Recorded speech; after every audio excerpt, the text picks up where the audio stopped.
By Osa Amadi, arts editor. No creative work captures more aptly the theme of this discourse than Bob Marley's legendary song, Babylon System. Politics and social issues are at the heart of Bob Marley's Babylon System, as most of his songs.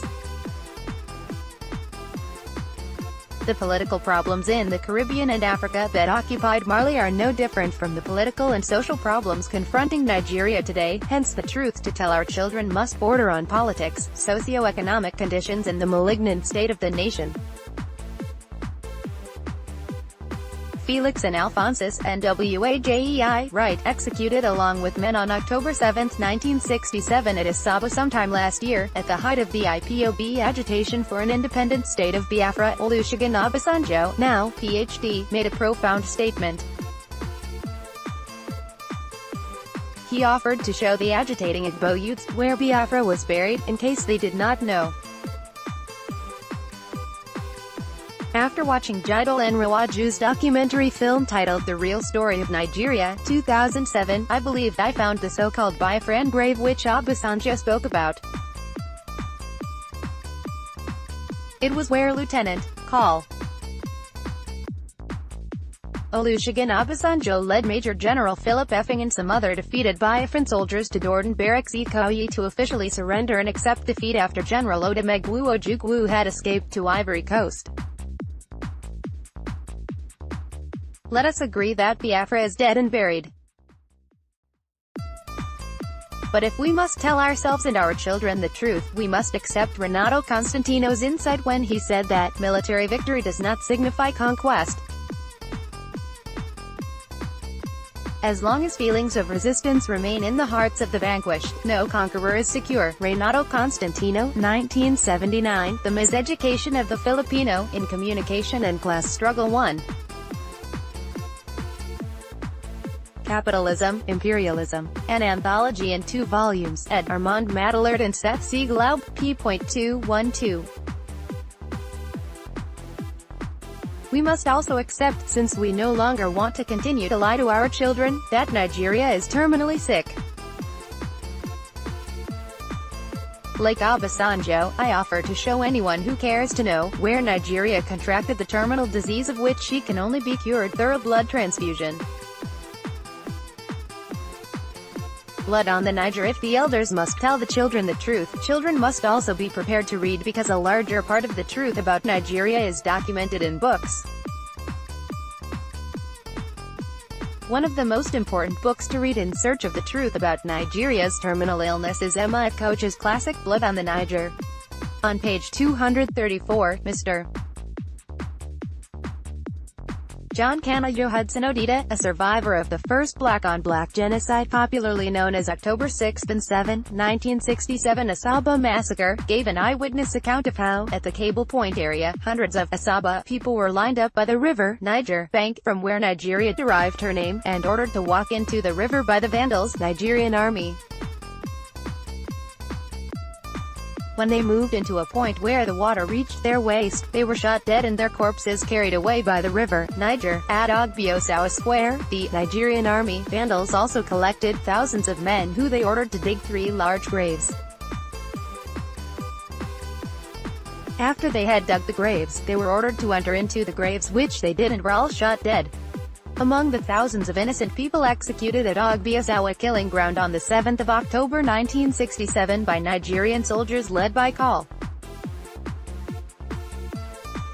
Murtala Muhammad, Major Ibrahim Taiwo, and Major Osegbovo Ogbamudia, were not more than 4-year-old infants like Felix and Alphonsus, NWAJEI, who were forced to join the men as they faced firing squads. Babies were yanked away from their mothers' breasts. An eyewitness, Drive. Trudeau Kagwu, narrated, their heads bashed against concrete bitumen tar, their little bodies strewn under and rolled over by the monstrous tires of the army supply vehicles. If, by reading this article, you are beginning to understand me to mean that Nigeria's sickness is rooted in the spiritual, you are quite on track.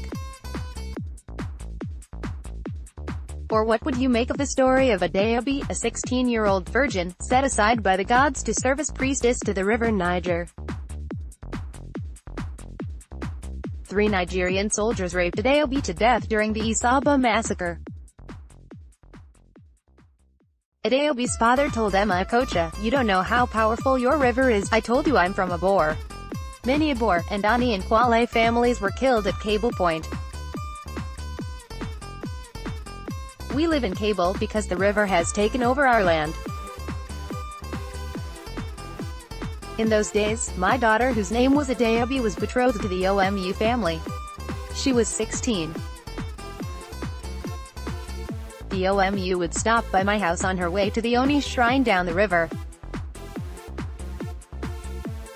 She would take Adeobi along. She was getting initiated, and as a Christian the first wasn't bothered about the details. Then the soldiers came and defiled her in my presence.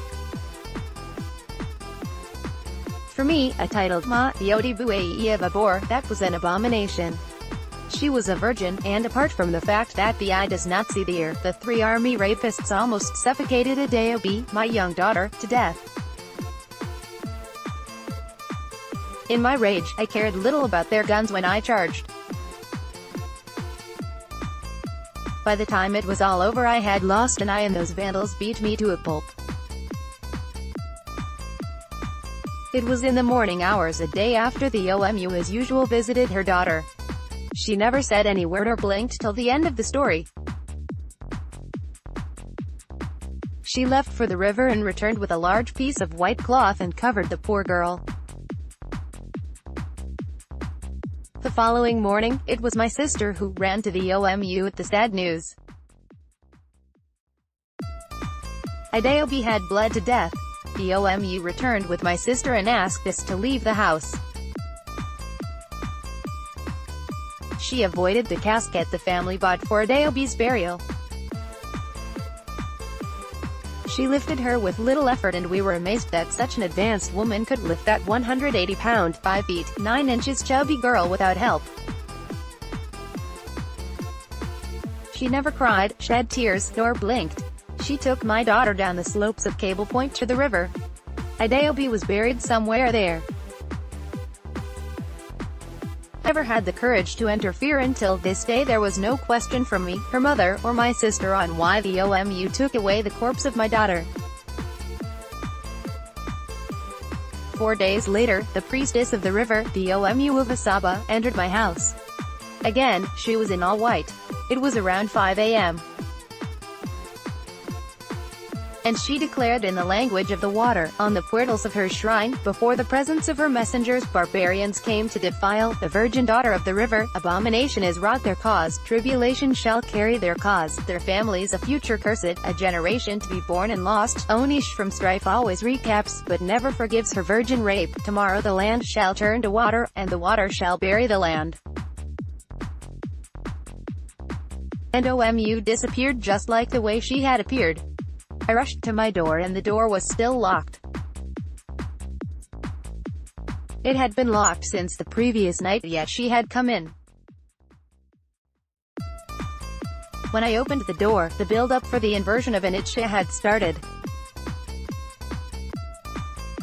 There were lots of activities down the river and Niger Road to the riverport, hundreds of armored vehicles, artilleries, machine guns, etc., countless numbers of soldiers.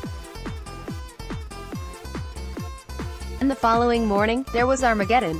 The river was afloat with thousands of dead soldiers by dusk, right till the next day. The soldiers that attacked Adeobi were in the same boat with Lt. Usman, alias White Man No Mercy. Their disintegrated barge was the first to receive a direct hit from the Biafran shore batteries. Tusman and few others were still struggling when an amorphous monster, more of an alligator, surfaced. White Man No Mercy had been masticated alive. The next morning, his 2 legs still in the black army boots and familiar bulala whips were found at the banks under the big mango trees overlooking the river in Niger killing spot.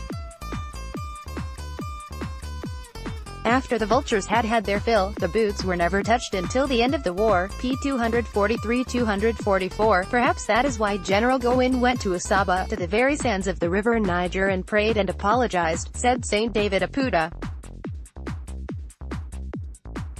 But what can one man's apology do for a nation neck-deep in the blood of her innocent citizens? And yet, the blood level, like sea level, is still rising.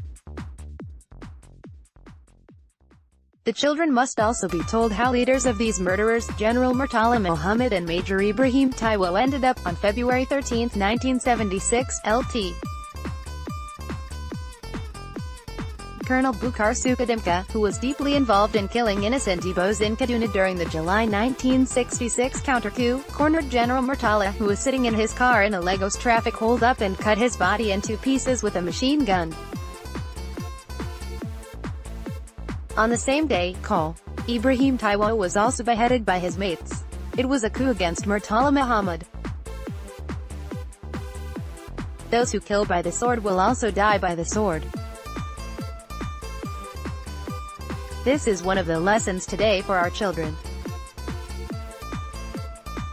Another truth we must tell our children today is that the physical death of the individual sinner is not the end of his punishment. God tells us through the Bible that we should not be afraid of the person who only has power to destroy the body but has no power over the soul. The person we should fear, says God, is the person who has power to both destroy the body and cast the soul into hellfire. So, both terrestrial and eternal punishment await all those who committed and condoned the massacre of Igbos generally and Asaba people particularly. God is merciful. If Nigeria genuinely repents and forsakes her evil ways and submits herself for thorough blood transfusion, she might obtain forgiveness and survive. Otherwise, she must pay the supreme price, death both of body and soul.